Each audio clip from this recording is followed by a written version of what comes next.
I think most of us acknowledge that Vermont is a special kind of a place. This becomes particularly apparent when we leave the state. The National Trust twice called Vermont an endangered national treasure. It's the only state ever to be so designated.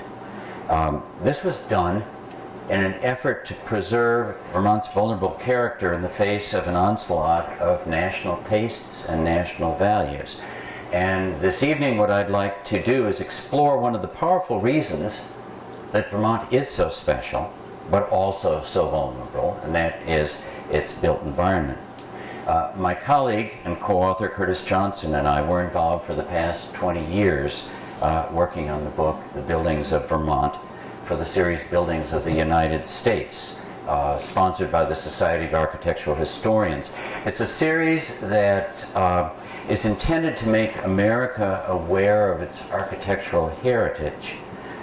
Maybe some of you as travelers have come across actually the inspiration for this series in Britain.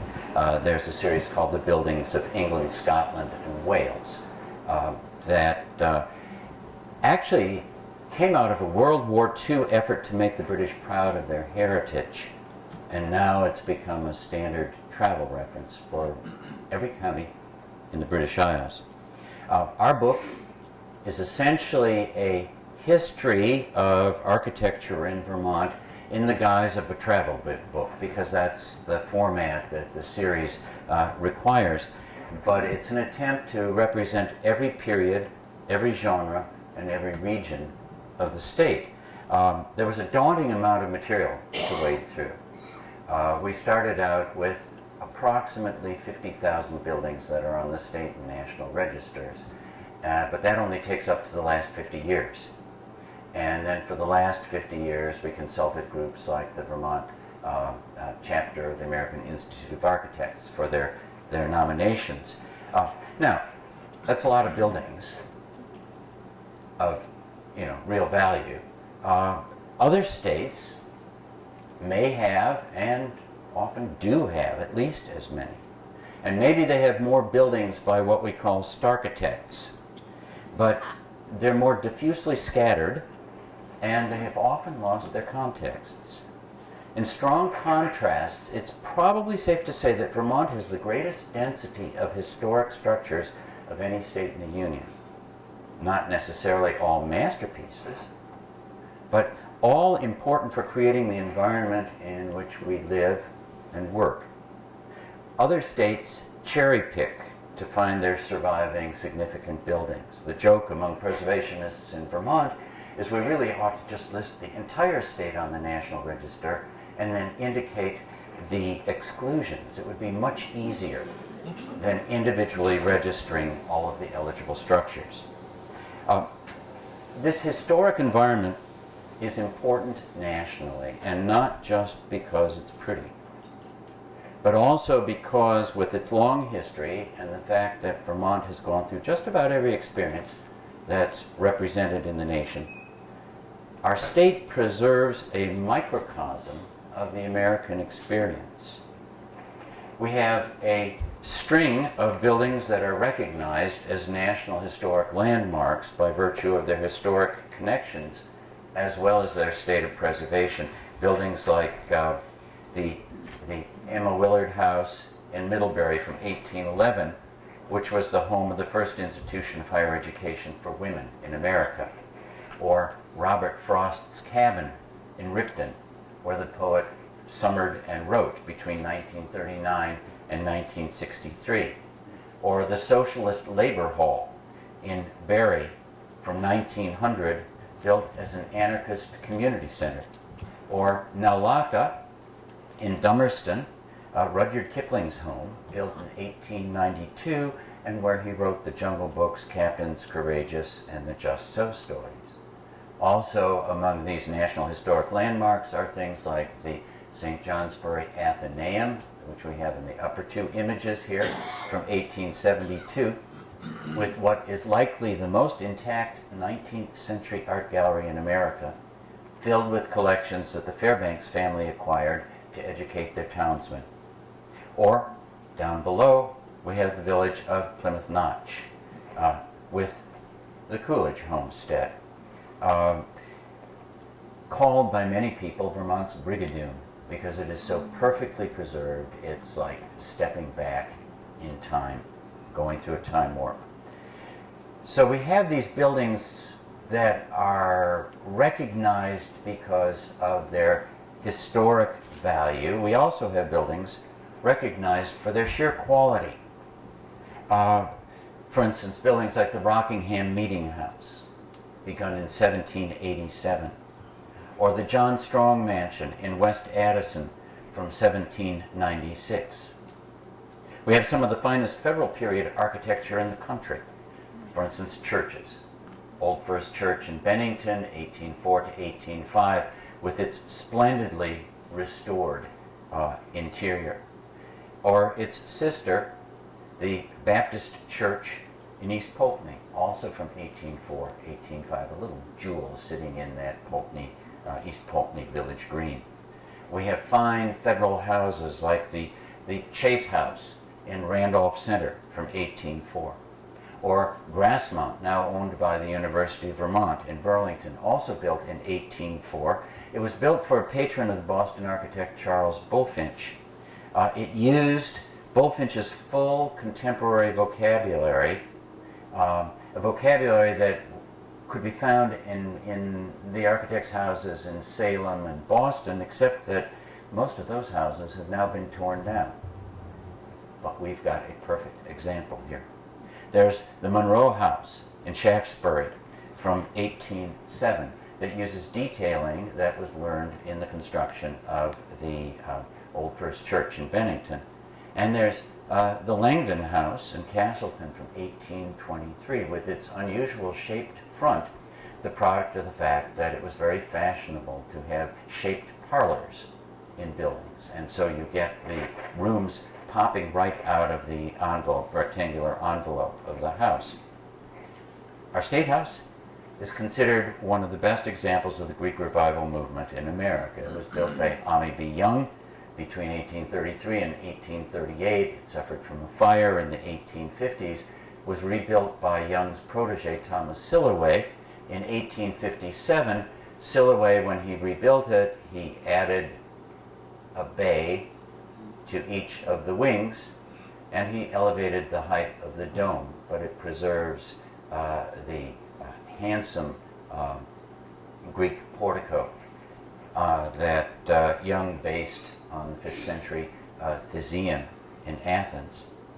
But for this being, probably our most famous Greek Revival building, it's joined by such other notable Greek Revival structures as the Follett House in Burlington from 1840 by Ami B. Young, the Wilcox Cutts House on Route 22A in Orwell from 1843 by James Lamb, of course the Equinox Complex here in Manchester as it evolved between 1839 and 53, not just a building, but in this case creating an entire Greek Revival village-scape, and the Windham County Courthouse in Newfane in its 1854 form after it was Greek revivalized. We also have very sophisticated Greek Revival churches. South Congregational Church in St. Johnsbury from 1851, the Shoreham Church, 1846, and Burlington Congregational Church, 1839. In the case of the church in Burlington, the Ionic columns were based on those of the Erechtheum in Athens from the 5th century BCE, and the belfry is a reproduction of the Choragic monument of Lysicrates, a famous monument from the 4th century in Athens. Though if we're talking about church buildings, the Greek Revival has strong competition from the Gothic Revival, with such notable structures as St. James, Arlington, 1829. This is one of the earliest statements of the Gothic Revival style in New England. It was built by an Englishman who negotiated his return ticket to England as part of the contract. We have St. Paul's in Wells from 1841 by Rutland County architect John Kane. Not only just a charming little church, but it has this interesting detail of this window, very important for the composition of the facade, but it's painted. It's a blind window because obviously a big window set in the tower at that location wouldn't have any purpose at all. The First Methodist Church in Burlington from 1868 by Alexander Esty from Framingham, Massachusetts. It's notable for cast iron columns inside that came from a Vermont foundry, and one of the best suites of stained glass in Vermont, ordered out of Boston. And then there's the North Congregational Church from St. Johnsbury, built 1877 to 81 by St. Johnsbury's hero architect Lambert Packard, but based on an unbuilt design of Henry Hobson Richardson. As for Gothic domestic, besides being the self-designed home of one of the 19th century's most important statesmen, the Morrill Homestead in Stratford from 1848 to 51 is one of the finest, best preserved, and most complete expressions of the Gothic Revival villa in the United States. The 19th century industrialization brought us mills. From the small and picturesque Old Red Mill in Jericho, 1885, to the innovative, this is the Robbins and Lawrence Armory, now the home of the American Precision Museum in Windsor, built in 1846, and the site of very important developments in mass production that won it all kinds of medals at the Great Exposition in London in 1851. To the very grand, of course, the Holden Mill in Bennington, built 1865 to 77, and serving as the centerpiece for an entire industrial neighborhood with workers' housing and a company store. And of course, with industry, we get the industrialists' mansions as well. The Park McCullough Mansion in North Bennington, built 1864 to 65. This is a house that could compete with those in Newport, Rhode Island, in terms of its quality. It's French Second Empire in style, and it was financed with mining and railroad interests from the West. There's the Wells-Jackson House in Burlington from 1877, built with a fortune from patent medicines. There's Gray Gables in Richford from 1890 to 92, built for a lumber and milling magnate. And there's the Edward Wells House in Burlington from 1892 to 3, financed by banking and patent medicines. Agriculture provided us with a fabulous catalog of barns, from very early English barns of the late 18th century through early bank barns of the early 19th century. The main difference between an English barn and a bank barn is you take your English barn and you put it on a hillside so that it has a livestock floor down below. But buildings that are very simple on the exterior but are beloved because of their very handsome heavy timber frames. And we have specialized barns, like the Round Barn, that was built in East Passumpsic in 1901 and is now the visitor center at the Shelburne Museum. We have composed barns, like the Munson Barn of 1888 in Wallingford, actually formed by pulling together several simpler barns and then embellishing them to make it monumental. There's the landmark Monitor Barn, the Whitcomb Barn from 1903 in Richmond that you see from Interstate 89. And there's this immense Gamble Barn on Route 5 in Woodstock, the Robinson Barn from 1903. This is a bank barn that is entered at 4 different levels because of the use of the hillside. Then we have one-of-a-kind, high-style gentlemen's farm barns. Joseph Patel's Morgan Horse Farm Barn in Weybridge from 1878 in the French Second Empire style. And the astonishing farm barn at Shelburne Farms from 1887. This immense barn entered on 4 levels, but then tied to wings that housed the shops and the administrative offices and so on for the Shelburne estate, embracing a forecourt 2 acres in size. We have well-preserved works by master national architects.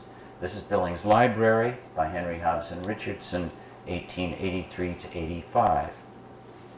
This is Bostonian Peter Banner's Unitarian Church in Burlington, built in 1816, which is very similar to Boston area churches that Banner built, the only difference being that his Boston area churches have either been destroyed or significantly altered, whereas this one has come through. We have Richard Upjohn's beautiful Emmanuel Episcopal Church in Bellows Falls, built 1862 to 67. Upjohn, who was perhaps America's greatest Gothicist. And on this church, he included a tower that's based on the tower of Ely Cathedral in England, and became the prototype for the tower that he built later for the Church of St. Thomas on Fifth Avenue in New York City, except that that one has been lost by fire. The pattern continues through the 20th century, including important modern and postmodern masters, so that we get Pietro Belluschi's Crosset Library at Bennington College, 1957 to 59. We have Edward Larrabee Barnes's Cathedral of the Immaculate Conception in Burlington from 1977. And we have Peter Eisenman's House 2 in Hardwick from 1969, perhaps the most famous postmodern house in America. Okay, these are all starchitects. These are all big names. However, we also have a body of equally exciting structures by Vermont masters who deserve to be nationally known. There's Lavius Fillmore. This is his Middlebury Congregational Church, built 1806 to 9, built just the year after he completed the church in Bennington. This is the finest, the most refined of a whole string of notable churches that he built in Connecticut and Vermont. We have Thomas Dake. This is a detail from his Meacham House in Castleton from 1810. Dake virtually built the entire village of Castleton with some of the most beautiful Federal-style detailing to be found in all of New England. Then we have John Henry Hopkins, who was Vermont's first Episcopal bishop. This is his Church of St. Thomas in Brandon that he designed in 1860, built 1860 to 63. Hopkins published America's first book on the English Gothic architecture, published it in Burlington in 1838, became a national advocate for the Gothic as the appropriate style for the Episcopal Church to set it apart from the Baptists and the Congregationalists. And in fact, he did the designs for remodeling Manchester's Zion Episcopal Church in the 1860s to Gothicize it. And then we have Clinton Smith. This is his Shard Villa in Salisbury from 1872. We know of over 100 documented buildings across the state of Vermont by Clinton Smith from the first half of his career, because then for the second half of his career he was called to Washington, D.C. by Redfield Proctor and became head of construction to the War Department, building army bases and armories and so on across the country.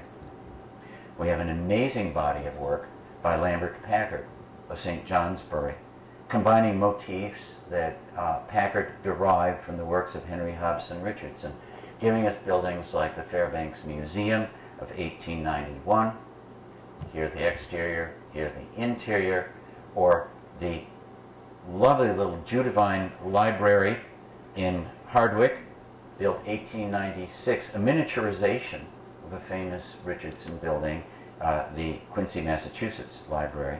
And here is one of his houses, the Estabrooks House in St. Johnsbury from 1896. Beyond buildings by named architects, we have nationally important building types like Old Stone Row at Middlebury College, built between 1814 and 1861, which comes down to us as one of the best extant examples of what was known as the Yale Row. The lower right here shows the appearance of Yale University looking into the New Haven Green at the beginning of the 19th century. They built what became a very important campus prototype with a broadside dormitory, a gable-fronted chapel, a broad-sided dormitory, a gable-fronted academic building, and another broadside dormitory. Middlebury built a three-part version. They combined the chapel and the academic structures in what's known as Old Chapel as the central unit, but we have dormitory, chapel, dormitory there. In many other cases, other campuses that used this remodeled or altered the character of their row. In the case of Middlebury, it still exists. Yale has torn its row down. We have the Stone Village in Chester from the 1830s, an example of rare Scottish snecked ashlar. If you want to name drop sometime, talk about snecked ashlar. It's a very rare kind of stone masonry, and there's just one pocket of it in Windsor County around Chester that was built by Scottish masons who came over actually to build a mill, and then they ended up building this entire village. We have the breeding barn at Shelburne Farms. At the time of its construction in 1891, it was the largest clear span interior space in the United States. It only held that honor for 2 years because in 1893, the Great Manufacturers Hall at the Chicago World's Fair beat it in terms of size, but pretty impressive barn interior. Then there's St. Mark's Church in Burlington, built in 1941 by Vermont architects Freeman, French, and Freeman, working very closely with the parish priest, Father William Tennion. They sought modernist forms that would be suited to the Catholic liturgy, updating it. And they came up with a cruciform, centralized church with the altar in the center, with the congregants on all sides. And it was immediately seen as a pioneer. It was picked up and published nationally as a very important prototype by the likes of the New York Times, Time Magazine, and Architectural Forum. This anticipating the reforms of Vatican II by decades. And then there's Prickly Mountain in Warren, built between 1965 and 71 by a group of iconoclastic Yale architects who were gathered around Peter Sellers and were intent on exploring design build. And they built themselves in Warren a complex of purposefully wacky vacation homes. They wanted to be as outlandish as possible. It hit people's imaginations. These homes were internationally published. Many of them have been, several of them have been lost, but others have been converted into more permanent materials, and it gives Vermont actually the best collection of hippie houses in America.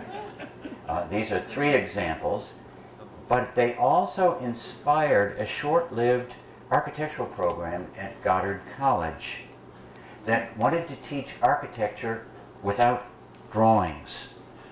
And in 1970, the first project was this student design build project. This was to be their academic building.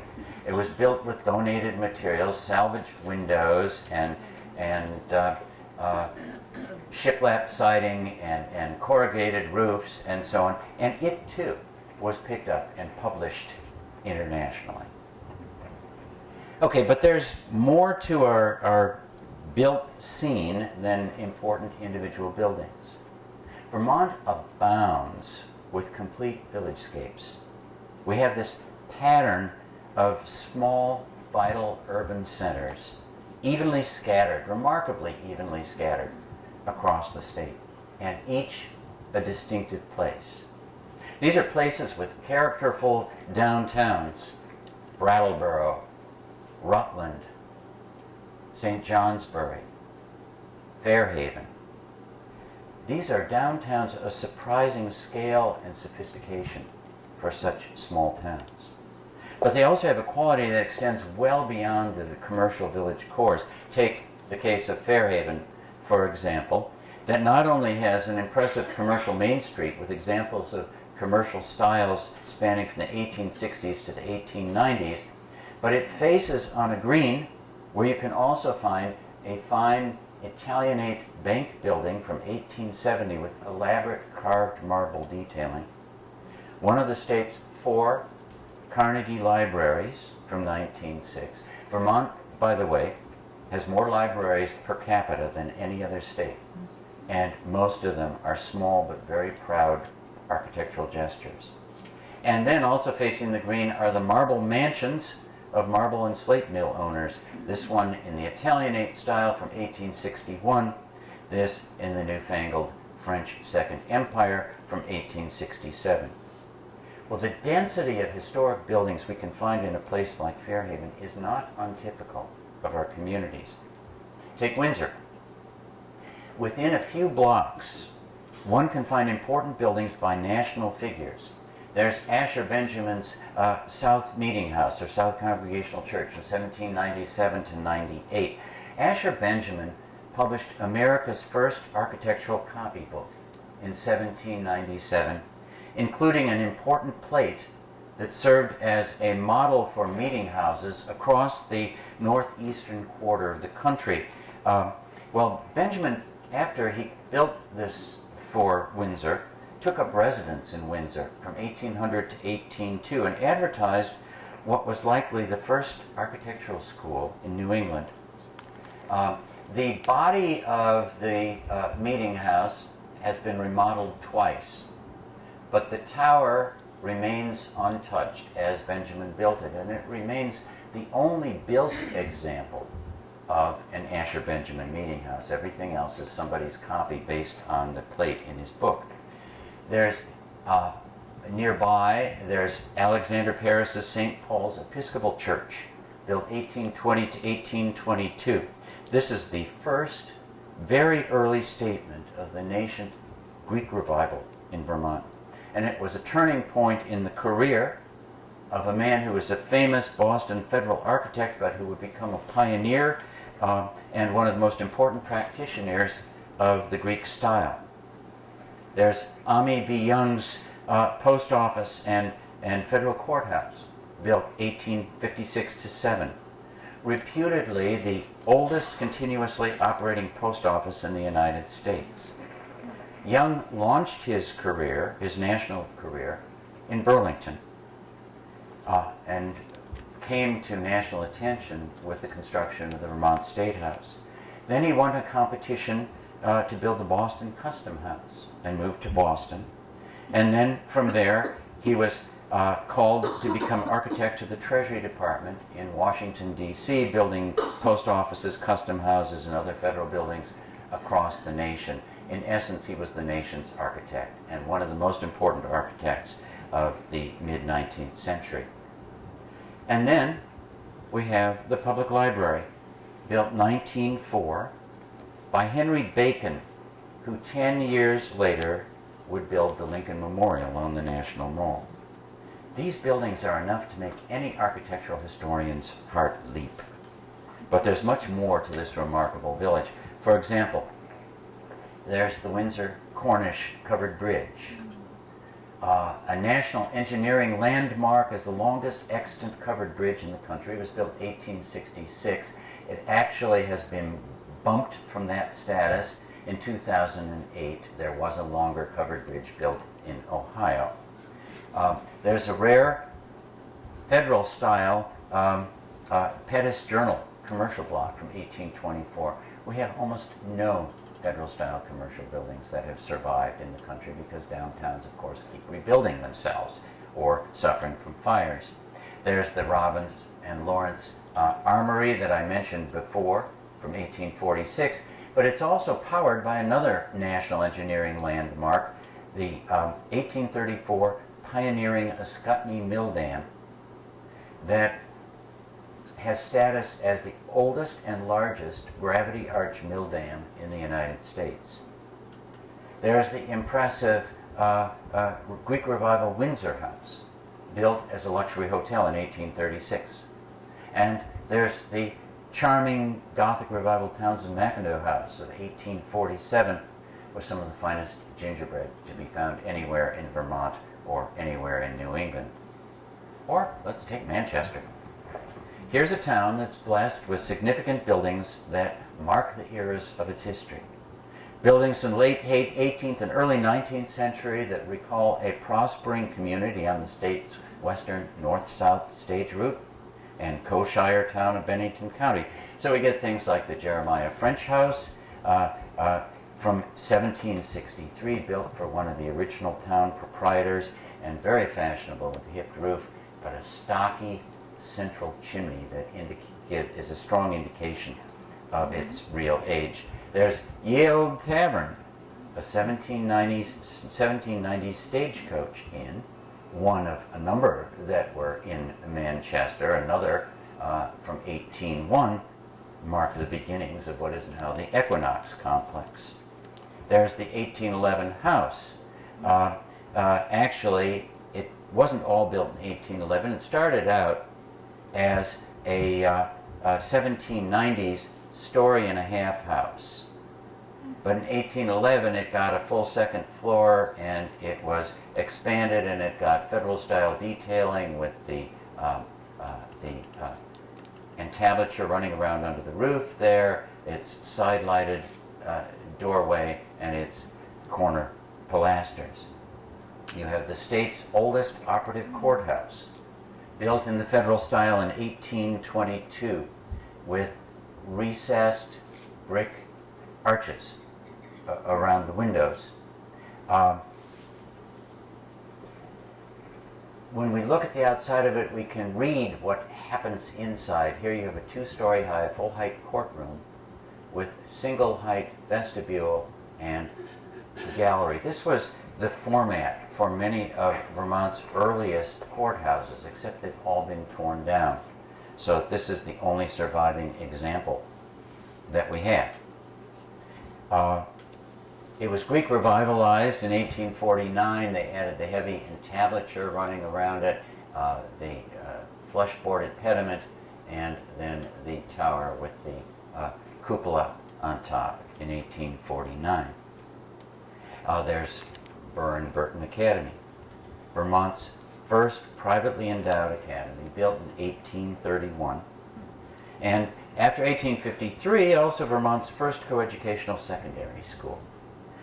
It's actually in the federal style, the main stylistic feature being the handsome elliptically arched doorway here with a fan light and side lights. But then it's kind of a hybrid, it's kind of a mix, because it's got a Gothic Revival belfry on top with finials, much more in the fashion of the church in Arlington. With the mid-century advent of the railroad, Manchester becomes a destination resort, and we enter the era of the mid-Victorian styles, the Greek Revival, the Gothic Revival, the Italianate, so that we get the expansion of the Equinox complex in the Greek Revival style into one of America's great 19th century resort hotels, and marvelously resurrected in the 1980s. We get the 1864 construction of the Equinox Music Hall. This is earlier than most of Vermont's opera houses and music halls. Most of them date from the 1890s to the 1900s. Many of them were built as town halls and opera houses. This was built purely for entertainment and recreation, bowling alley, opera house, and then upper floor for rooms or residences for some of the workers at the Equinox. It's in an Italianate style. It's a rare building. There's, of course, the landmark Congregational Church, built in 1871 in a mix of Gothic and Italianate details. What gives it the Italianate flavor is the use of round-headed rather than pointed arches. The wheel windows that we find in it and the use of the round arches here in your landmark tower. There's a small but characterful commercial district with a clearly defined street front that gives it a nice sense of scale, and is made up of buildings that are Greek Revival and Italianate, that have beautiful brickwork and really interesting detailing on them.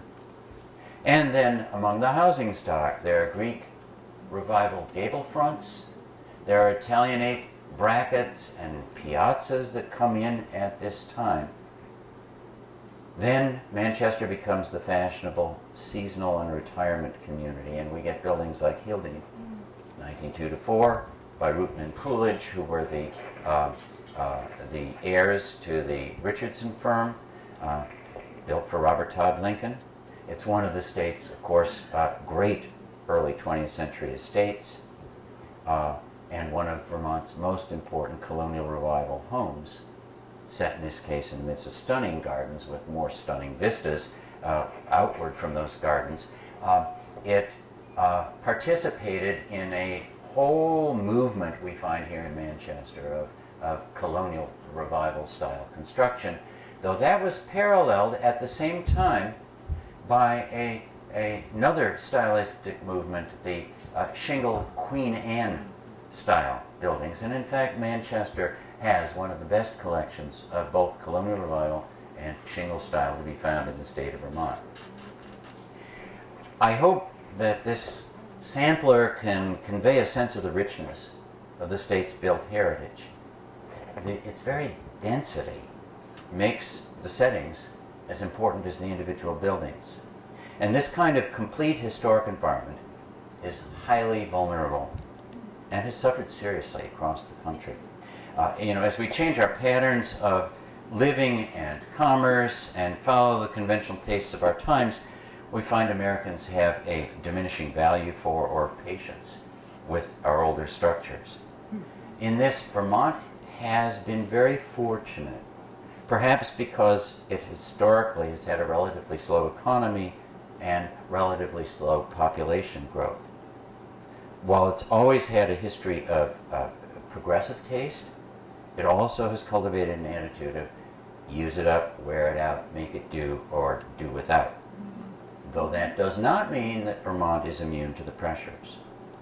Our barns are a threatened species as farming patterns and technology changes. As agricultural technology changes, these buildings that were built for particular purposes become obsolete. Without an ongoing use, they decay in their fields, though they are prized for their marvelous timber frames, which are being dismantled and re-erected as houses elsewhere. For instance, there's a Vermont barn on the shores of Puget Sound in Washington. But because of the threat to this important part of our distinctive landscape, the state has established a program of barn grants dedicated to helping owners preserve these precious pieces of our rural working landscape in place, not on Puget Sound. And more recently, Vermont has also launched a very ambitious barn inventory to catalog and document our shrinking stock of historic agricultural buildings. Then, too, we have owners who have tired of or are unable to maintain and live with their fine Vermont houses, and that are ready to sell them to people from elsewhere who value them and sometimes wish to take them home with them. For instance, Asher Benjamin's 1801 Hubbard House from Windsor, probably his finest building that he did in Windsor. Gorgeous detailing on this building, these two upper images. Anyhow, it was dismantled and re-erected in New Canaan, Connecticut as early as 1956. Last year, the landmark Saunders House of 1850 on Route 116 in Bristol was dismantled for reconstruction in Essex, New York. On a broader scale, our current patterns of life encourage moving out of our compact villages and subdividing our countryside for housing developments, trading our main streets for commerce that's only accessible by car, or inviting auto-oriented businesses into our village centers, something that requires dismantling traditional scales and densities and dissolving streetscapes and homogenizing aesthetics with cookie-cutter standards. Here, for instance, is Main Street in Rutland, and here we have one remnant of old Main Street, one of the grand houses that lined it originally, and you see what has happened. I think you recognize this hole in the townscape. This can be dangerous, as illustrated by Main Street in Hudson, New York. It can turn a place of character and history into a bit of what James Howard Kunstler named the geography of nowhere. These are two shots in the same location. It happens incrementally. A bit like the victim in a slowly heating cannibal's pot. It's hard to say when it's gone too far until it's happened. And this last danger was the trigger for the National Trust's declaration of Vermont as an endangered national treasure in 1993 and again in 2004. They and National Geographic Traveler recognized that Vermont was a special somewhere. In the National Trust's 2004 citation, they wrote, quote, "With historic villages and downtowns, working farms, winding back roads, forest-wrapped lakes, spectacular mountain vistas, and a strong sense of community, Vermont has a special magic that led National Geographic Traveler magazine to name the state one of the world's greatest destinations." Actually, what they did, it wasn't not just one of the world's greatest destinations. They said that Vermont was the #1 most rewarding place to visit in the United States, and worldwide it tied for 6th place with Kyoto and Grenada.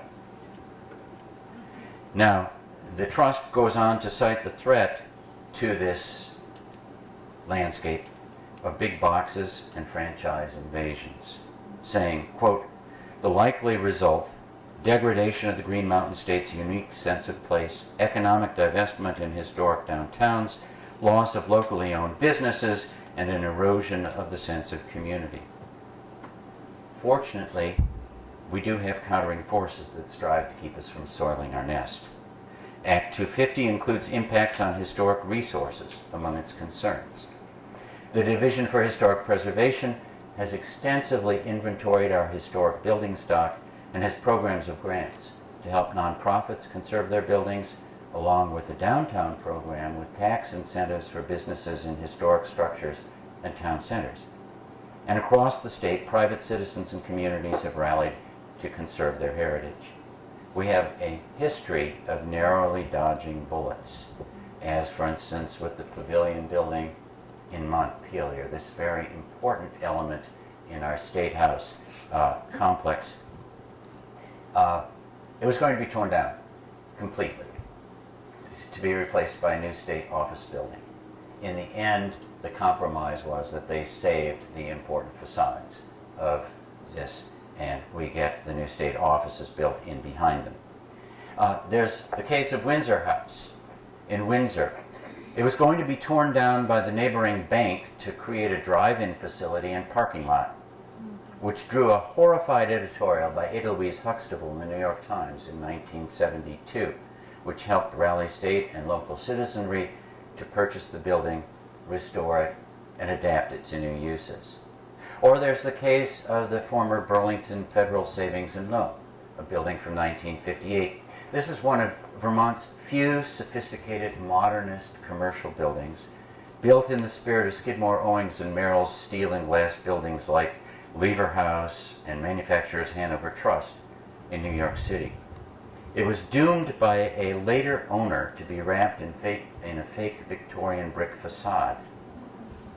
It was saved by a court case, by press reaction to that court case, and ultimately, as many times things have been saved in Vermont, by an economic downturn. The bank backed off and decided, well, they weren't going to spend the money just then. And by the time in 1998 that the economic cycle had come around again and they could think of renovating this building, they had listened to the critics, and so they restored it. Vermont National Bank restored it very proudly as a modernist building. And in fact, their project was written up nationwide because it was one of the first examples of restoring and saving a modernist building. To the small, Bristol's Holly Hall, Brattleboro's Latches, Virgin's Opera House, and Derby Line's incredible Haskell Opera House, which was built spanning the national borders so that the audiences are in the United States and the actors are in Canada. An indication of the importance of these projects to their communities is given by Middlebury's Town Hall Theater. This was built in 1883 as a town hall and opera house. But since the turn of the century, it's been beautifully and imaginatively restored through private community efforts. And it's become a venue for theater, professional theater. There are two professional companies, community theater, college theater, and children's theater. A venue for music, chamber music, big band music, folk music, and grand opera. You may have heard of the Opera Company of Middlebury. It has been so successful that it has drawn its conductor, who has an international career, to buy a home in Middlebury and make Middlebury his home base.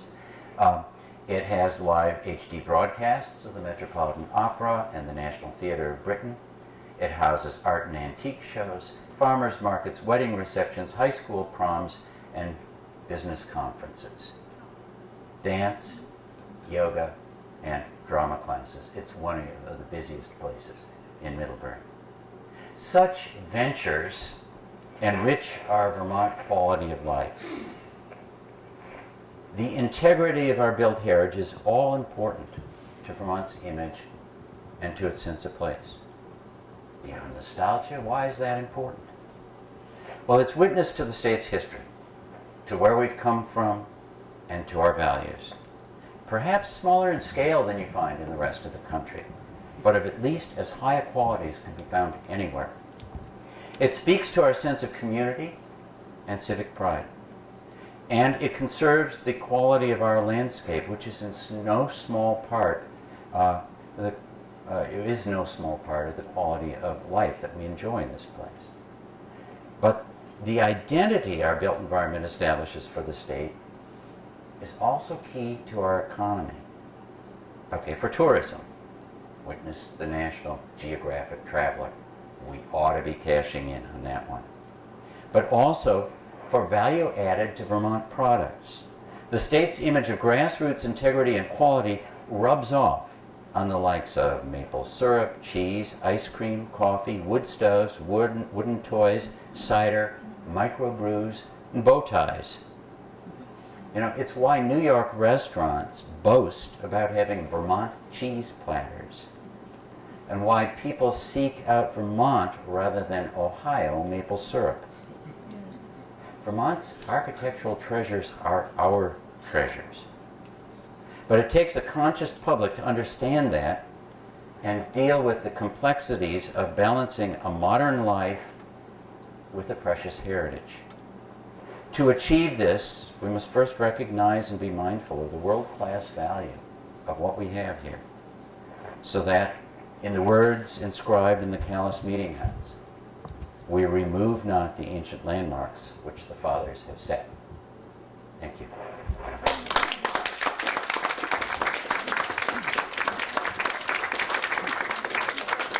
I'd be happy to try to answer any questions if you have some.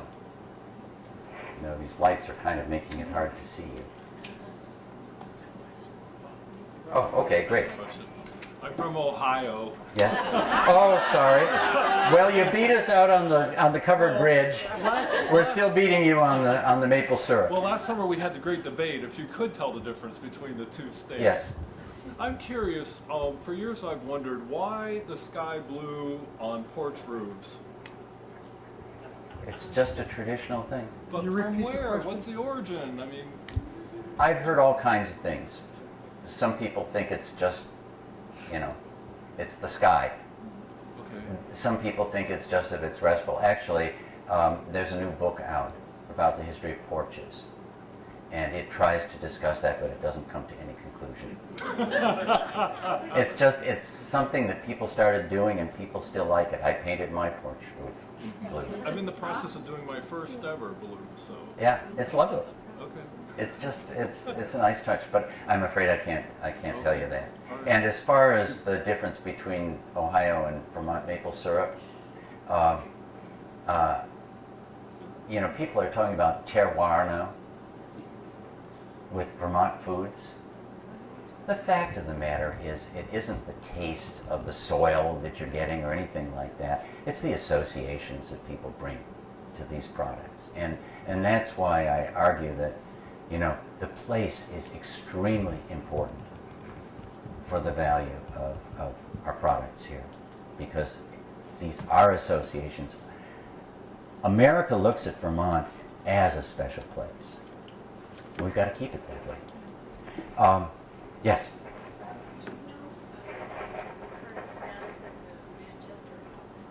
Do I know the current status of the Manchester Opera House? No, I don't. I understand that the permit was given to tear it down. I think it would be a great tragedy personally, but I understand it's been reworked many times inside, and I don't know what's salvageable in there or not. It's statewide. It's a significant landmark because it is probably our oldest opera house. And of course, at one time, it was the source of the social life in the community. Everything went on in that opera house. It would be sad to see it go.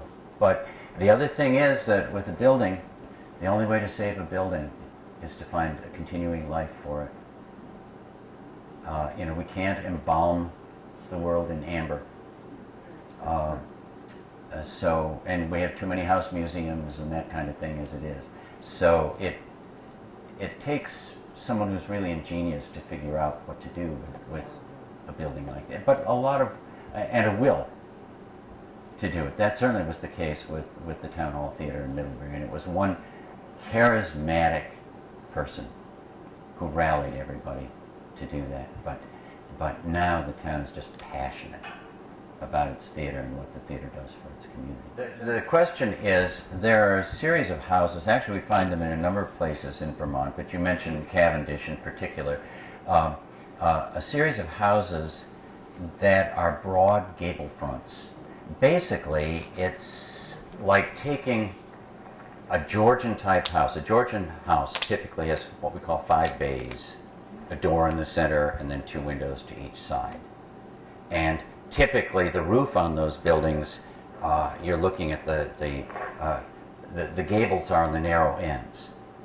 These houses have a big, I'm really rattling these speakers, sorry, I shouldn't gesture so, have a big broad gable on their broad side.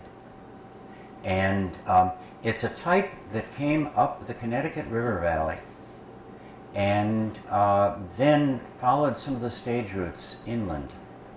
So, for instance, when we find it in Cavendish, it tends to be a regionalism in Vermont. It was easy when the Greek Revival came in to make them look a little bit Greek Revival. But another thing that led to was what has been called the Connecticut River Porch, which is an inset porch on the 2nd floor within that broad gable, which is a very charming device. And that's another Connecticut Valley regionalism that we have. We have a number of regional styles in the state like that. But in that case, you can find those buildings the whole length of the Connecticut River and actually up into Canada as well. The question is, it's not a question, it's an observation. Well, That you call them Noah's houses, and yes, and you thought they were a response to the severe winters. And I guess that was Yes. sort of a question that I had when you were showing houses, buildings in Boston that were built by architects, and then they built houses in Vermont. And my question is, did they make subtle changes in the design because they were built? Okay, did they make subtle changes when they brought designs in? Yes. In some cases, In the case of this group of broad gable fronts that we find in southwestern Vermont, they have steeper roofs than the ones in the Connecticut Valley. And yes, it is thought that those very steep roofs are a response to the weather conditions. They tend to be a little bit later than the body of houses that we find in the Connecticut Valley that have those broad gables. But people didn't necessarily adjust their houses very much to climate. I mean, if you think of, for instance, the mansard roofs on French Second Empire houses, the top of that roof is virtually flat. There's nothing worse, you know, in the snow, with a heavy snow. But it was fashion.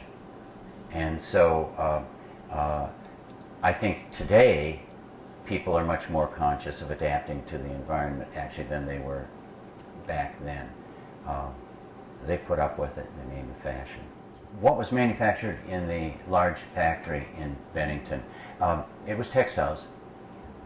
Its last, a lot of these textile factories, for instance, prospered a great deal from things like making uniforms in the Civil War. That was a big basis for textile economy in Vermont, for instance. But then it became an underwear factory. You know, they changed over time. Was it originally wool because of all this? It was a woolen factory, yes. Though we also have cotton mills, cotton factories up here. They would ship in the cotton from the south, and they would process that, because we had the water power up here to run mills, you know, in the days before steam took over. And so New England was important for the textiles as a result, for manufacturing the textiles. Yes? Okay, is there a way to reuse these old mills? The Red Mill in Jericho is a historical society museum, and the mill I showed you in Windsor, of course, is the home to the American Precision Museum. There are the mills in Springfield, huge buildings that they're trying very hard to recycle these, and it's good loft space. You know, it really is adaptive, and certainly in the case of Bennington, they've put a number of businesses of various sorts in those buildings. So yes, people are finding that it's good neutral space, and people are finding real uses for it. There is a woman in Brattleboro, for instance, who's taken over the entire complex of the Esty Organ Works and has found ways to recycle every one of those buildings for businesses and also for residences. You know, some people are urban enough that they'd like the idea of loft living, in Vermont even, and they do it. So yes, it takes, again, vision, it takes dedication, but people are finding good new uses for these buildings. Yes? Can you think of any communities that were pre-revolutionary in the mid-1600s? In Vermont? Uh-huh. No. You know, in the 1700s, yeah. And Bennington, for instance. But you know, the big push in Vermont didn't come till the end of the French and Indian Wars, and that's really when you find Governor Benning Wentworth of New Hampshire opening up the Hampshire grants. And you know, as we drive up and down the Highway 7 corridor, for instance, town after town after town was founded in 1761, and that's because people wholesale went over there and went over to Portsmouth and got their towns, granted them for essentially nothing. Benning Wentworth was trying to claim the Vermont area for New Hampshire. And of course, New York State, or the New York colony, wanted to claim that. And particularly down in this part of the state, we get an awful lot of friction as a result of that, right through the Revolution. But Wentworth felt that possession was 9/10 of the law, and if he could get people settling in the name of New Hampshire over here, he was going to win. And actually, he also got 500 acres in every town that he chartered. So in 1761, he claimed 30,000 acres of Vermont, and he was going to speculate on that. But as a result, while we may have a few early settlers, settlement really doesn't take off until the 1760s, up to the time of the Revolution, and then farther north, in my part of the state, everybody had to send their families back south to Connecticut and so on, because there was no way to protect them with the incursions of the British up and down the Champlain Valley. And so settlement then really doesn't pick up again until the 1780s, after the Revolution. So, I mean, you're in the oldest part of the state down here. The name... Shelburne, and was it industry or what was the name Shelburne? Okay. I'm not sure how Shelburne got its name. Of course, what made it famous was the Webb family developing their great estate in Shelburne and opening the Shelburne Museum and Shelburne Farms. But that had nothing to do with the family per se. That was basically Vanderbilt money that financed all of that, New York Central Railroad and what have you. But I think, like many Vermont communities, the name is taken over from, it's a British name. I mean, I live in Salisbury, but there's a Salisbury in every state in the Union, and it's we like those British names. Yes, the Springfield mills are being very successfully recycled, and health center, art gallery, and so on. And it's marvelous, because those mills are a very important part of the Springfield townscape, and particularly notable is that bridge that you mentioned, that was built as the entry over the river to get access to the mills. But for a long time, they were in real jeopardy. And it's very important to the revitalization of Springfield that this is going on. The interior has been, I think, pretty well preserved. It's an interesting space to walk through, and you certainly can do that. Well, that's again, because it's loft-type space, it's very neutral space, and so it's a certain taste, but these mills really are very handsome.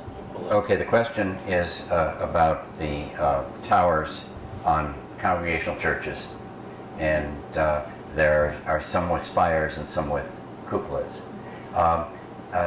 One thing that led to putting cupolas, just kind of a rounded dome at the top of the stack, basically, on those towers, was that the Congregationalists didn't want their churches to look churchy. The old meeting houses were broadside. You entered in the middle of the broadside, they looked like a big house rather than, and they avoided, until after the Revolution, they avoided the whole idea of entering in the gable end at all, because that seemed papist or it seemed Anglican. And it was only with Charles Bulfinch, who did some pioneering designs in Massachusetts, Taunton and Springfield, Massachusetts, that turned the church around so that you entered under a tower in what was called a porch, and then into the main body of the church, and it became a longitudinal interior. And the tower became a very important mark on the facade. However, even then, people avoided putting spires on them, because again, it seemed churchy. And it was very unusual, for instance, when Middlebury put a spire on its congregational church. That's really the thing that makes it different from the Bennington church. But that was the first church in that area that was not built by taxation. It was built totally by money raised by the parishioners. And so it was meant to be totally a church and not a meeting house where you would get the community coming in and all of that. And so there is a certain symbolism that was connected with it until you get into the 1820s or so. And then that imagery doesn't connect with people the same way anymore, and it's more a matter of fashion. But previous to that, spires on churches were considered Anglican rather than congregational. And then the crazy thing is when the Congregationalists embraced that, that's when Bishop Hopkins comes along and he says, well, we want to look different from the Congregationalists and Baptists, so we have to go Gothic Revival because we don't want our buildings to look like those Congregationalist buildings. This is back to the question of porch ceilings being blue, and his comment is that he always heard from the old folks that you painted porch ceilings blue because flies didn't like it. I've never had that experience. Maybe flies have changed in their taste since then. Did Vermont influence Asher Benjamin? Asher Benjamin began his career in the Connecticut Valley, and actually he was resident in Greenfield, Massachusetts at the time that he published his copybook. That was so influential all through. You find those churches all the way over into the Northwest Territory, into southern Wisconsin, for example, but Ohio in particular. There are a number of them in northeastern Ohio. But Benjamin then, after 1802 in Windsor, he moves to Boston, and he really uses Boston as his base. And no, there's virtually nothing that suggests that Vermont had an influence on him. He was only here 2 years. So what brought him here then?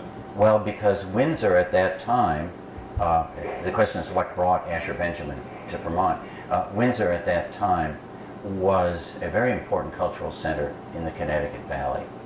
And he moved up there because there was wealth, there was patronage, and so he decided that's where he ought to go.